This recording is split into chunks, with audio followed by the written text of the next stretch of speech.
bakasyon ngayon, pag-uusapan natin yung experience ko sa bike. Kasi noon nagpabili ako ng bike sa nanay at tatay ko kasi may alaga silang baboy. Isang araw noon habang pinapakain ng nanay at tatay ko yung baboy, sabi ko, Nay, Tay, ibili niyo ako ng bike kapag nagbenta kayo ng baboy ha? Kasi gusto ko matuto magbike eh. Nung nag-groupings po kasi kami, pinahiram po ako ng kaklase ko ng bike. Marunong na siguro ako. Nakakayanan ko na pumidal eh. ang iniisip ko pa naman kasi noon, sobrang laki ng pagbebentahan dun sa baboy. At yung pera na pambili ng bike, kapiraso lang dun sa pinagbentahan ng baboy. Then sabi ng nanay ko, parang mahal yun, magkano kaya ang isang gayon? At sa isip ko noon, Hindi pwedeng hindi ako mabibilhan ng bike. Kailangan. Kasi gustong gusto ko nang matuto magbike. i-chat mo yung kuya mo. Baka mayroon pera yun. Hingi ka muna sa kanya pambiling bike. So gamit yung cellphone ko na maliit, tinad ko yung kuya ko na gusto ko magpabili ng bike. Kaya ang nangyari, kalahati ng pinambili ay galing sa babuyan ng tatay at nanay ko at kalahati ay nanggaling sa kuya ko. At nakabuo ako ng 2,500! Ayos, makakabili na ako ng bike. Kaya isinama ko agad yung tatay ko at bumili kami ng bike sa bayan. Gusto ko ng gayon. Parang maganda yon. Naku, mahal yan. Tingnan mo naman presyo, oh. Ay, bakit sobrang mahal naman? Hanap tayo sa iba. Ayun, Vikings 2.5. At pagkabili, excited na kagad ako umuwi. Magagamit ko na yung bike ko. Sana makauwi na kagad. So pagka-uwi nga, palagi ko nang pinagmamasdan yung bike ko. At yung mga gawaing bahay ayoko nang gawin, kakabike. Nay, mamaya na ako maghuhugas ng pinggan. Medyo busog pa kasi ako. Baka ako atayin. Ano kayang magandang gawin dito? Nakatingin pa kaya ang inay? Ayun, hindi na. Makapag-bike muna. Akala ko ba busog ka pa kaya hindi ka maghuhugas ng plato? Bakit nagbabike ka na ngayon? Hindi po. Tinatry ko lang naman po. So dahil nga wala namang malawak na pwedeng pagbikekan dun sa amin, kasi malayo kami sa kalsada, naglalakad pa ako ng halos 2 kilometro habang inaakay yung bike ko papunta sa patag na lugar kasi pabundok-bundok yung sa amin. Mahirap masyado magbike dito.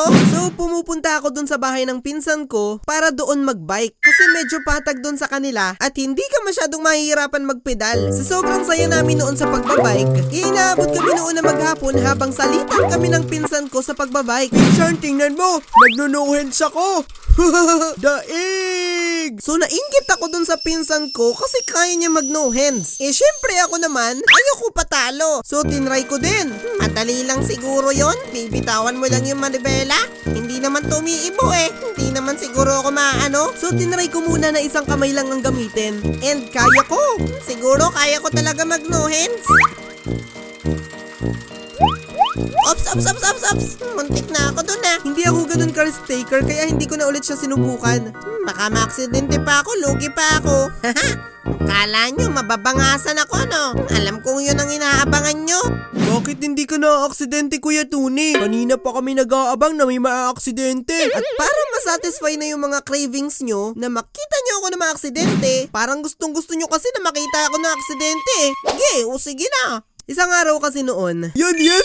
Ikukwento niyo na yung mga aksidente! Yay! Naisipan ko na isama yung pamangkin ko papunta dun sa pinsan ko. At bago kami makarating sa kanila, may dadaanan muna kami ng mga palusong at paahon. So naisip nyo na siguro yun naiisip ko. Inangkas ko yung pamangkin ko sa unahan ng aking bike habang nakatingin ako sa palusong na kalsada na sa may dulo kurbada. So ang plano ko, pagkalusong ng bike, ipipreno ko pag malapit na dun sa may paliko kasi kapag hindi kami nakaliko, mahuhulog kami sa kalsada. Ayun, gusto namin yan!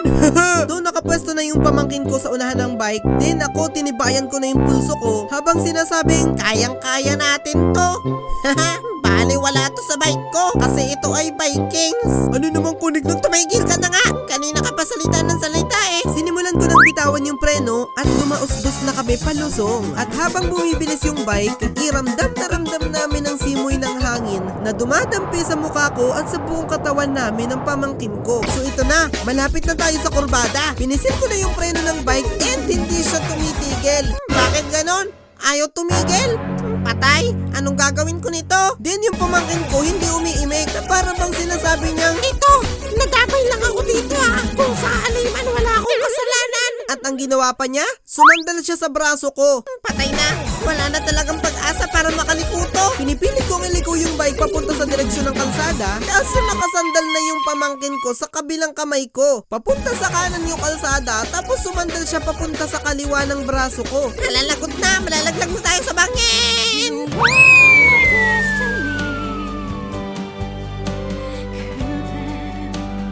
Nahulog kami sa kalsada at buti na lang may bunton ng mga damo doon na pinagtabasan. Doon kami lumaglag na para bang yun ang pinakamagandang memories namin ng pamangkin ko. Hindi kami nasugatan o napano. Ewan ko, masaya pa kami noon eh. Hindi ko alam yung pamangkin ko kung kinabahan din siya.